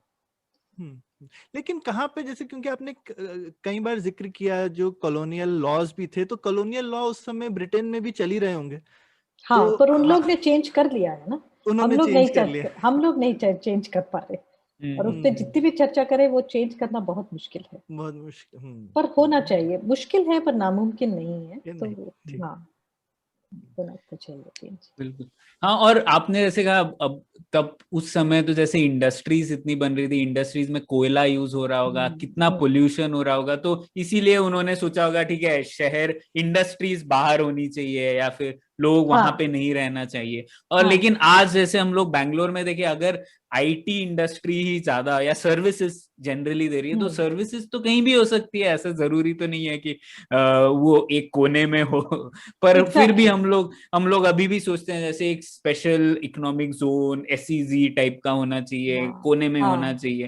तो वो तो समझ में ही नहीं आते। और मिक्स यूज प्लानिंग के लिए तो आईटी इंडस्ट्री काफी अच्छे से बैठ सकती है ना उसके ऊपर। हाँ, नॉन पोल्यूटिंग इंडस्ट्रीज, पर अगेन अगर आप उसे रेजिडेंशियल एरियाज के साथ कंबाइन करना चाहते हैं तो उसका स्केल ऐसा होना चाहिए कि वो रेजिडेंशियल लाइफ को डिसरप्ट ना करे। तो अगर मेरी बगल में ही एक बहुत बड़ा टेक पार्क आ जाता है और उसकी 20 गाड़ियां रोज शाम को बसें खड़ी हैं वहां पे, और उसके वजह उसकी पोल्यूशन, नॉइज और एयर पोल्यूशन से मेरी क्वालिटी ऑफ लाइफ खराब हो रही है, तो हम कोएग्जिस्ट नहीं कर सकते। पर ये है कि कोई भी आप डेवलपमेंट देखें तो उसको कॉम्प्रिहेंसिवली प्लान कर सकते हैं। यहाँ पे इंडस्ट्री, ये हम हमारे जो पुरानी मैन्युफैक्चरिंग इंडस्ट्री, जैसे जमशेदपुर इज मतलब बहुत एक टिपिकल टाउन है जो बहुत अच्छी तरह से प्लान हुआ है, और वो स्टील इंडस्ट्री के साथ ही प्लान हुआ है। तो ऐसी कई चीजें हैं जो हम अगर पास्ट में भी देखें तो उससे सीख सकते हैं। पर एक जो बहुत बड़ी इस समय प्रॉब्लम है कि जो हमारी अर्बनाइजेशन है वो इस स्पीड से चल रही है इस समय कि उसको कंट्रोल करना, उसको स्टीयर करना, उसमें कोई किसी का एक्सपीरियंस नहीं है। तो जब तक हम थोड़ा सा इनोवेटिवली नहीं सोचेंगे और उस सोच को एक्शन में नहीं बदलाएंगे, तो ये बिल्कुल गड़बड़ का काम है। तो बेसिकली हमारी प्लानिंग हमेशा जो नेचुरल स्पीड ऑफ ग्रोथ है उससे काफी पीछे है। तो जैसे आप अभी बोल रहे थे कि हम सोच रहे हैं कि बैंगलोर जो है वो 1.25 करोड़ से 2 करोड़ कैसे हो, और मैं तो प्रणय से बोलता हूँ हमें सोचना चाहिए 10 करोड़ कैसे हो। क्योंकि मुझे मार देंगे बैंगलोर में। अरे मतलब मुझे लगता है 2 करोड़ में इतना शोर है, पर मुझे लगता है कि फ्यूचर तो यही होना चाहिए कि अगर हम सोचें कि अगर हिंदुस्तान का कोई मून मिशन धरती पर हो सकता है, तो मुझे लगता है हमको सोचना चाहिए कि हम अच्छा 10 करोड़ का शहर कैसे बनाए। जरूरी तो नहीं है कि 10 करोड़ का शहर बुरा ही होना चाहिए। और वो एक तरीके का इंडिया का स्पेस प्रोग्राम लायक होगा, क्योंकि दुनिया में आज तक कोई ऐसा बना नहीं है। तो ये कोई स्पेस शटल से बनाने से ज्यादा कोई कम मुश्किल काम नहीं है, कोई ऐसा आसान नहीं है। तो पर हमको सोचना चाहिए ना। हम अगर हम सोचे कि अरे ये तो हमें करना ही नहीं है, और फिर वो गलती से हो ही जाएगा फाइनली, और फिर हम बोलेंगे देखो ये क्या हो गया। हाँ बिल्कुल ठीक बोले आप। ठीक है, तो ठीक से सोच समझ के कर ले कि झिझकते झिझकते उसके बाद उस सर पकड़ के करें। चॉइस है। चॉइस। पर ऐसा क्यों है अंजलि, जनरली ऐसे ये जो डेंसिटी है उसको इतना नकारात्मक रूप से क्यों देखते हैं हम लोग? ऐसे क्यों सोचते हैं कि अरे बैंगलोर और लोग आ गए बैंगलोर में तो बैंगलोर खराब हो गया उस वजह से। लेकिन क्योंकि उसकी वजह से तो बहुत सारी अच्छी चीजें भी हुई ना। तो और आपके विचार से मतलब कोई शहर का सही साइज होता है क्या? मुझे तो लगता है ऑर्गेनिक है, जैसे आप कह रहे थे, आप दोनों बात कर रहे थे। तो क्यों ऐसे, ये धारणा क्यों है हमारे मन में? एक्चुअली डेंसिटी को लेके तो डेंसिटी और बिल्ट फैब्रिक, ये दो चीजें हैं। तो डेंसिटी को लेके जो कॉम्पैक्ट सिटी है उसके लिए तो मेरे ख्याल कोई नेगेटिव थिंकिंग नहीं है। टाउन शहर डेंस होना चाहिए, ऑप्टिमल डेंसिटी होनी चाहिए, जिससे लोग एक दूसरे पे, उनके घर एक घर दूसरे के ऊपर ना चढ़ के बने, पर ऐसी तरीके से बने हैं साथ साथ में कि हवा भी आ रही है, लाइट भी आ रही है, और हमारे को स्ट्रीट की एक्सेस भी है। वो तो होनी चाहिए। लेकिन जो हाई राइज है उसके लिए डेफिनेटली एक नेगेटिविटी है, और वो नेगेटिविटी गलत नहीं है। तो मैं आपको समझाती हूँ, इसमें डेंसिटी आप लो राइज या मिड राइज से भी अचीव कर सकते हैं। अच्छा, जरूरी नहीं है कि डेंसिटी के लिए आपको ऊंचे शहर बनाने हैं। हाई राइज जाना है। जिस समय हमें ये एक समय पर ये थिंकिंग थी कि डेंसिटी और हाई राइज इकट्ठे मतलब देयर इज ओनली एक ही तरीका है, पर आज के टाइम पे नहीं है। आप लो राइज और मिड राइज को जाके में रह के भी आप डेंस नेबरहुड्स या डेंस सिटी बना सकते हैं। हाई राइज के अगेंस्ट क्यों है, मतलब के खिलाफ क्यों है आज के दौर पे? क्योंकि आप अब जानते ही होंगे कि क्लाइमेट चेंज एक बहुत बड़ा मुद्दा बन गया है। रेजिलियंस, जो शहर है वो रेजिलियंट होने चाहिए। तो अगर आप हाई राइज देखेंगे तो कोई भी हाई राइज स्ट्रक्चर को उसका जो इम्प्लीकेशंस हैं क्लाइमेट के ऊपर वो काफ़ी ज़्यादा है। उनको मेंटेन करने के लिए एनर्जी वो कितना यूज़ करती हैं और उनको मेंटेन करने के लिए बहुत ही इम्प्लीकेशंस हैं क्लाइमेट चेंज पे। तो इसलिए आज के टाइम पे जब क्लाइमेट चेंज काफ़ी सेंट्रल हो गया है सिटी प्लानिंग के लिए और रेजिलिएंट सिटीज एक उद्देश्य बन गया है, उसमें हम कहते हैं कि ज़रूरी नहीं है कि आपको एक्चुअली हाई राइज नहीं जाना चाहिए क्योंकि उसकी एनर्जी रिक्वायरमेंट्स बहुत ज़्यादा हैं। तो आप लो राइज, आप ग्रेविटी के अगेंस्ट काफी जा रहे हैं हमेशा, लो तो राइज आपको और एनर्जी लगेगी। हाँ, लो राइज और मिड राइज को आप एज अ बिल्ट फॉर्म रख के आप डेंसिटीज अचीव कर सकते हैं और ये एक डिजाइन का मुद्दा है और इसमें अगर हम शहर अपने डिजाइन ठीक से करें तो ये बहुत अचीवेबल है। तो डेंसिटी तो होनी चाहिए क्योंकि जो आपके कॉम्पैक्ट शहर हैं उनको चलाना भी आसान रहता है, उनको मैनेज करना भी आसान रहता है। उसमें अगर आपका स्प्रॉल नहीं है तो जैसे हम सोशल कैपिटल की बात किए हैं वो भी ठीक रहती है, शहर सेफ रहता है, शहर सुरक्षित रहता है, पर उसमें ज़रूरी नहीं है कि आपको हाई राइज जाना नहीं चाहिए इस टाइम पे। इस समय जो ये डिबेट्स हैं अभी चल रही हैं, ये डिबेट्स बिल्कुल कंक्लूसिव नहीं है, पर काफ़ी एविडेंस है हमारे पास कि हाई राइज जो है उससे काफ़ी क्लाइमेट चेंज और रेजिलियंस पर इम्पैक्ट होता है। कैसे? पर मुझे तो लगा था ये एकदम विपरीत होगा, क्योंकि जैसे अगर हम लोग लो राइज बनाए अपार्टमेंट्स तो हम लोगों को सेम लोगों को वहां पर रखने के लिए ज्यादा जमीन चाहिए, ज्यादा कंस्ट्रक्शन चाहिए, सब कुछ ज्यादा चाहिए, गाड़ियां भी चाहिए शायद क्योंकि आसपास नहीं होंगी चीजें। लेकिन अगर एक ही हाई राइज में उतने ही लोग हम लोग अकोमोडेट कर सकते हैं तो एनर्जी कंजम्पशन कम नहीं होगा? नहीं, जैसा मेरे को समझ में आया कि आप जितना ग्रेविटी को तो आपको ओवरकम करना ही पड़ेगा ना, तो लोगों को ऊपर नीचे जाना है, पानी को ऊपर लेके जाना है लोगों के लिए, तो दोनों के लिए आपका एनर्जी तो, लेकिन मैं इसमें एक फर्क करूंगा, मुझे लगता है कि एनर्जी एफिशिएंसी में फर्क हो सकता है, पर अगर आपका एनर्जी क्लीन है तो क्या नुकसान है? हाँ, ये सब डिबेट्स हैं, इन डिबेट्स को काफी आजकल, पर जो मैं जो जिस तरह समझती हूँ, तो जैसे प्रणय आप बोल रहे थे कि जो लो राइज है, मिड राइज है, वो एक डिजाइन का मुद्दा भी हो जाता है कि इन एरियाज में आप फिर सड़कों पे कितना ध्यान देंगे, कितना एरिया सड़कों पे देंगे, कितना एरिया पब्लिक स्पेस पे देंगे। तो उन सब मुद्दों को अगर आप लेके आए एक ड्राइंग शीट पे, तो ज्यादातर आज अभी जो चर्चा हो रही है वो यही समझ में आ रहा है कि जो लो राइज या मिड राइज इज व्हाट, जहां पे फॉर एग्जांपल आपकी 4 या 5 फ्लोर्स हैं, ठीक है, तो आपको लिफ्टें भी नहीं चाहिए उसको ऊपर जाने तक, अनलेस आपकी कोई वहां पे वल्नरेबल पॉपुलेशन है या कुछ, मतलब कई ऐसी चीजें हैं जिसको आप सिंपली मैनेज कर सकते हैं। तो ये तो हम कह सकते हैं कि मिड राइज में भी हम काफ़ी डेंसिटी अचीव हो सकती है हमारी, ज़रूरी नहीं है हमें कि बहुत ही हाई राइज जाना है। तो जैसे मैं बोल रही हूँ, ये चर्चाएं चल रही हैं, ये एविडेंस इकट्ठा किया जा रहा है, पर इस समय जो समझ आ रहा है कि लो राइज मिड राइज तक आप काफ़ी डेंसिटी अचीव कर सकते हैं और उसमें आपका ओपन स्पेस पे भी काफ़ी फर्क पड़ता है, एनर्जी पे भी बहुत कम फर्क पड़ सकता है, एनर्जी एफिशिएंसी पे। और प्रणय, एक मैंने देखा ओवरऑल एक काफी लोगों का आज की डेट में एक लेंस हो गया है कि एनर्जी कंजम्पशन कम करना है, और एक दूसरा, एटलीस्ट मेरा तो ये मानना है कि हमें एनर्जी कंजम्पशन बढ़ाना चाहिए, क्योंकि टिपिकली जितनी आप एनर्जी कंज्यूम कर रहे हैं शायद आपका क्वालिटी ऑफ लाइफ बढ़ रहा है, लेकिन इसमें एक थोड़ी गड़बड़ है। अगर आपकी एनर्जी क्लीन नहीं है तो आप एनर्जी कंजम्पशन बढ़ा करके दुनिया का सत्यानाश कर रहे हैं। तो हमें क्लीन एनर्जी चाहिए और बढ़ानी है, ये अच्छा गोल है। हम ऐसा नहीं, लेकिन हम कहीं कहीं पे मुझे लगता है कि कुछ कुछ प्लानर्स ने, एनवायरमेंटलिस्ट ने भी, काफी क्लाइमेट चेंज वाले लोग भी बोलते हैं कि हमें, जैसे आजकल बिटकॉइन को खूब क्रिटिसाइज करते हैं कि इसमें एनर्जी बहुत ज्यादा लगती है। एनर्जी लगना बुरा नहीं है, लेकिन खराब एनर्जी लगना बुरा है।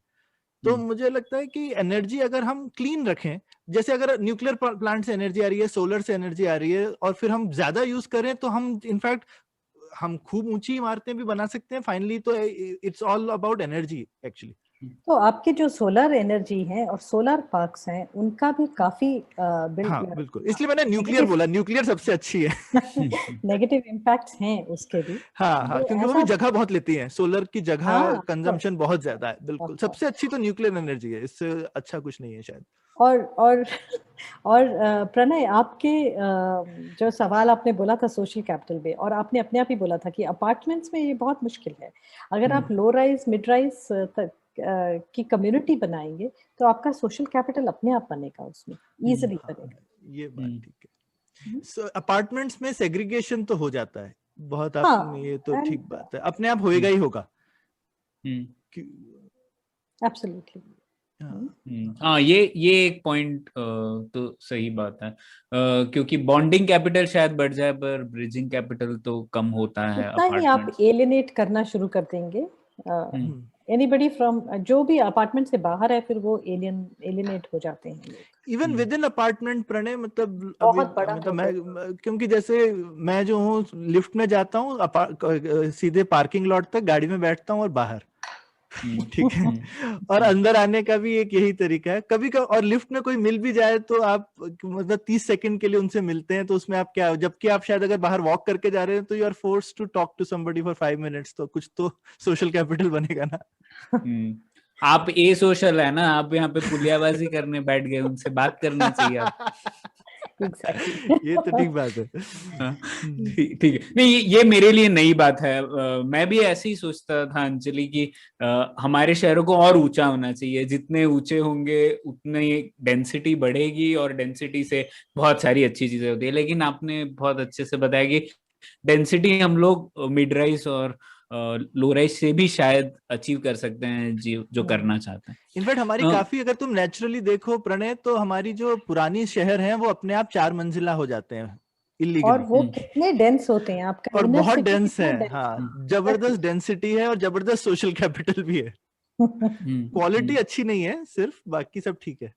हाँ, पर बाकी इसी पे आते हैं, क्योंकि हमारे जो सेंट्रल एरियाज हैं, जैसे बैंगलोर के भी ले लें तो वो शायद डेंस हैं, पर बहुत ही खराब तरीके से डेंस है ना, मतलब नहीं, ना बैंगलोर तो ऐसा नहीं रोड। एक्चुअली, क्योंकि बैंगलोर पुराना शहर नहीं है ना प्रणय। पर तुम जैसे दिल्ली ले लो, या फिर तुम कोई भी पुराने और शहर लो, बनारस ले लो, जैसे मैं जम्मू में भी जानता हूँ, ऐसा जयपुर ले लो, जितने भी पुराने शहर तुमको दिखेंगे वहां पे तुमको ये वाली चीज दिखेगी, जहां पे ये इस तरीके के ऊंचे हैं और सोशल कैपिटल बहुत हाई। ओके, तो ऐसा क्वालिटी ऑफ लिविंग ये नहीं बोलना चाहिए कि एक ही सिर्फ यही क्वालिटी नहीं है ना कि आप गाड़ी अंदर ले जा सकते हैं, मतलब बहुत हाई सोशल कैपिटल।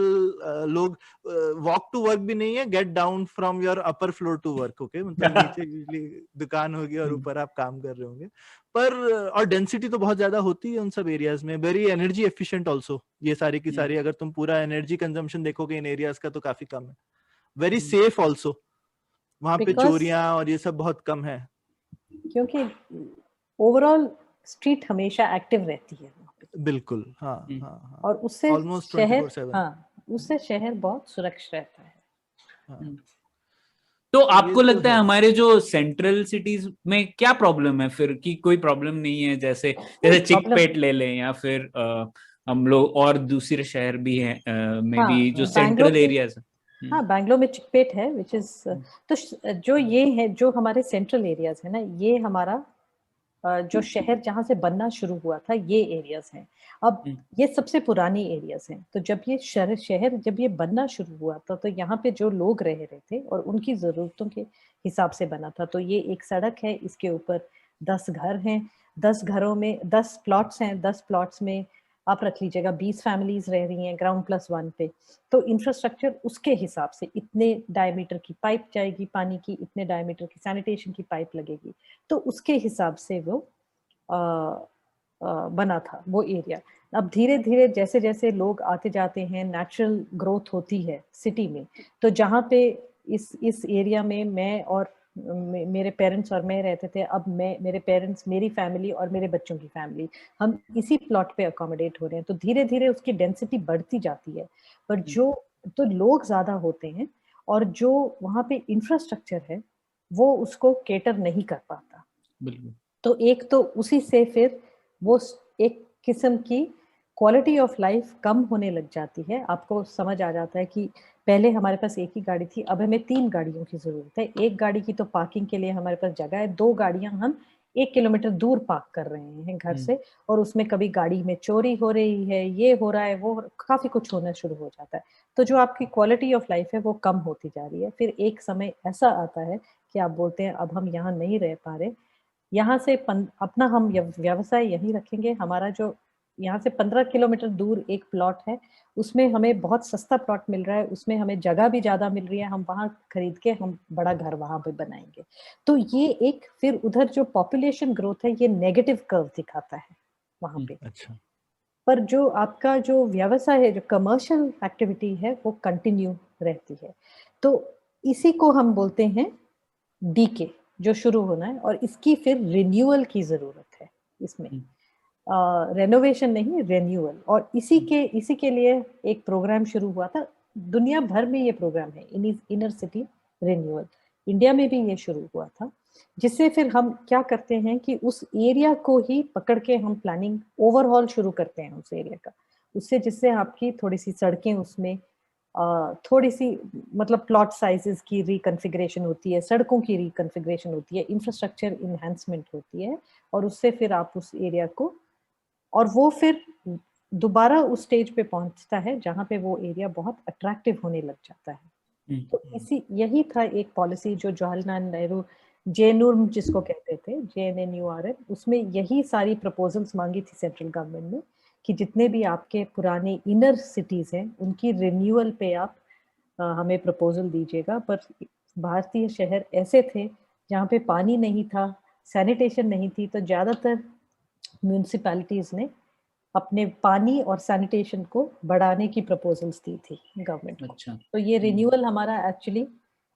जैसे एनविसाज किया था वो हुआ नहीं, क्योंकि वो प्रायोरिटी नहीं थी गवर्नमेंट्स के लिए। और वो शायद ठीक भी है, लोगों को जो चाहिए शायद उन्होंने वो मांगा। एग्जैक्टली। तो इसलिए जो पुराने शहर हैं एक्चुअली, उसमें जो इनर सिटी है उसमें हमेशा आपको लो राइज मिलेगी, और बाहर की तरफ जैसे ही आप जाएंगे उधर आपको, बिकॉज वो नया शहर है और वहां पे नए आइडियाज आते हैं। लोग जो बाहर से आए हैं लोग, वो ज्यादातर वहां पे सेटल होते हैं, और उनको केटर करने के लिए फिर नई तरीके से डेवलपमेंट शुरू की जाती है। अभी हाल में शायद चांदनी चौक वगैरह का रिन्यूअल काफी सक्सेसफुल रहा है, जो कि लेकिन अब हुआ है। 20 साल पहले लोग नहीं चाहते थे करना, पर अब हो गया। करेक्ट। सो जैसे उस चीज जो रिन्यूअल की है उसमें काफी आपने पेडेस्ट्रियन स्ट्रीट्स लगाई हैं। करेक्ट। तो लोग फिर जो उनको फिर आप एक तरीके से प्लान करेंगे कि यहाँ पे हम पार्किंग, यहाँ पे आप अपनी गाड़ी पार्क कीजिएगा। हर समय हमको बिल्कुल अपने कॉम्पाउंड तक गाड़ी पहुंचाने तक की जरूरत नहीं। 500 मीटर और आई थिंक वहाँ पे अंडरग्राउंड मेट्रो भी आई, तो उससे भी बहुत फर्क पड़ा। तो लोग वहाँ जाके काम कर सकते हैं क्योंकि अंडरग्राउंड मेट्रो है। तो चांदनी चौक एरिया तो काफी अच्छा एग्जांपल है इंडिया में। दैट इज अ रिन्यूअल, वो एक renewal project, successful renewal project है, जो सुनने में आया है इस लॉकडाउन की वजह से हमने देखी नहीं है अभी।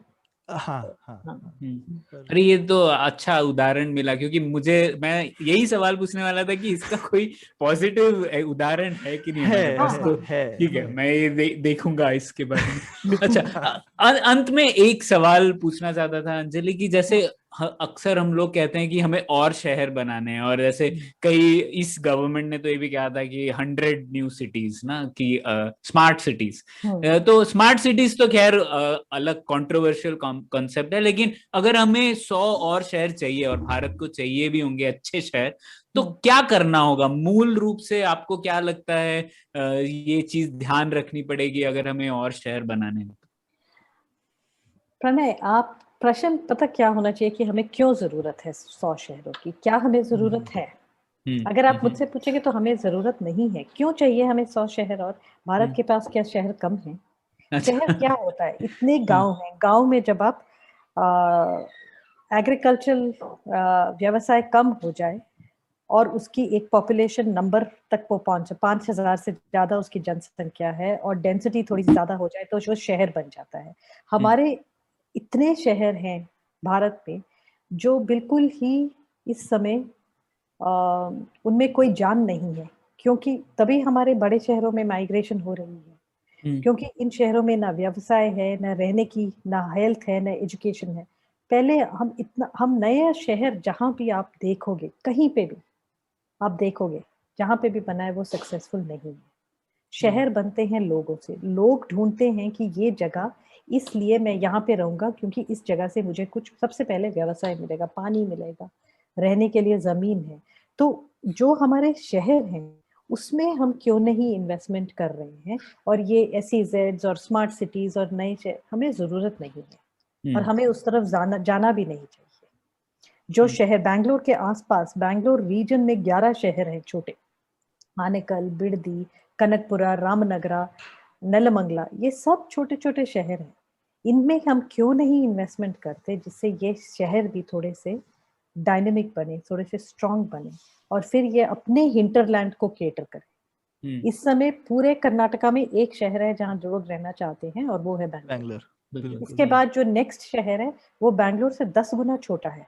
ये तो कोई सेंस नहीं बनती इसमें ना। तो कर्नाटका में 300 कुछ शहर है इस समय, तो उनको, उनमें क्यों नहीं हम इन्वेस्टमेंट करते? उनको क्यों? ये हिस्टोरिकली जो शहर ऑर्गेनिकली बन के आए हैं, लोगों ने इनमें कुछ देखा है तभी ये इधर जाके रह रहे हैं। उनको इसके उसको छोड़ के हम कोई जमीन कहीं पे आइडेंटिफाई करके वहां पे कंस्ट्रक्शन शुरू करेंगे और लोगों को बोलेंगे आओ आओ, और लोग आते नहीं है।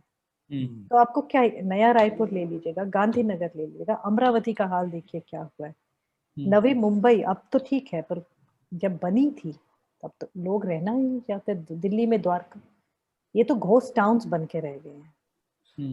तो नए हमें जरूरत नहीं है अगर आप पूछे मुझसे तो।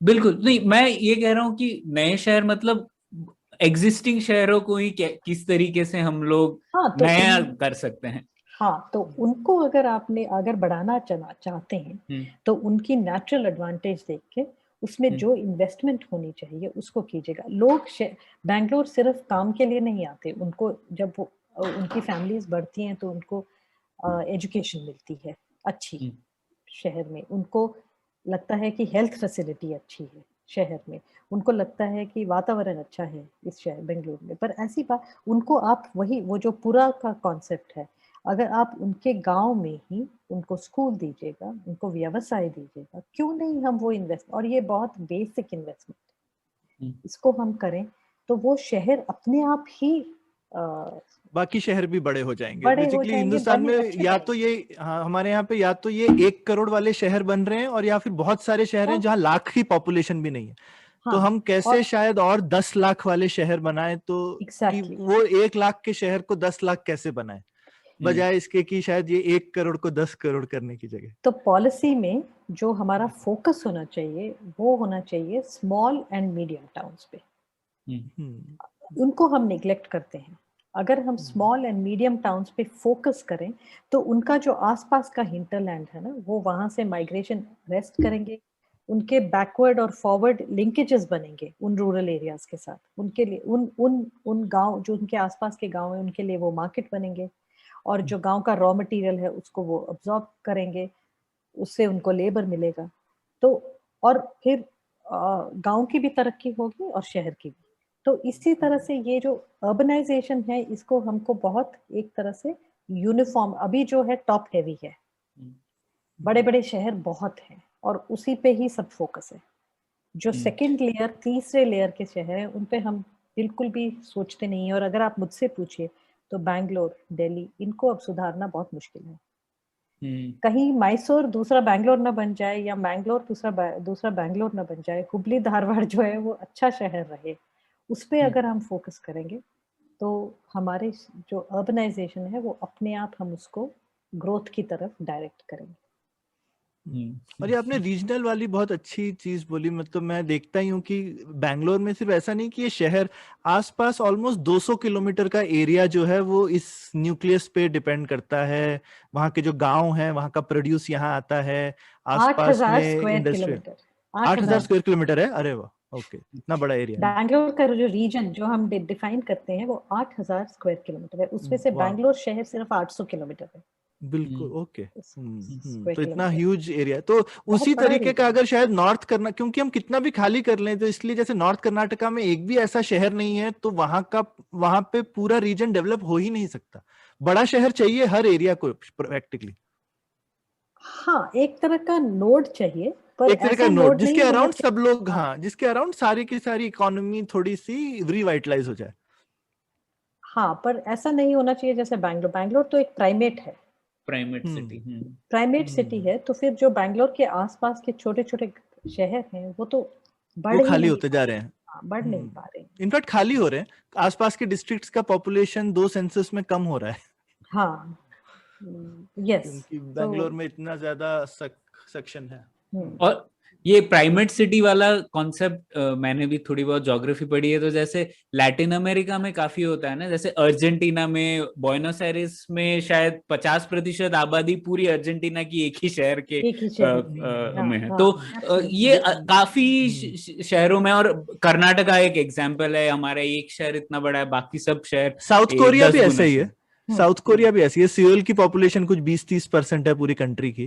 कर्नाटका में भी ऐसी है, हमारी पॉपुलेशन 20% है पूरी स्टेट की। बिल्कुल।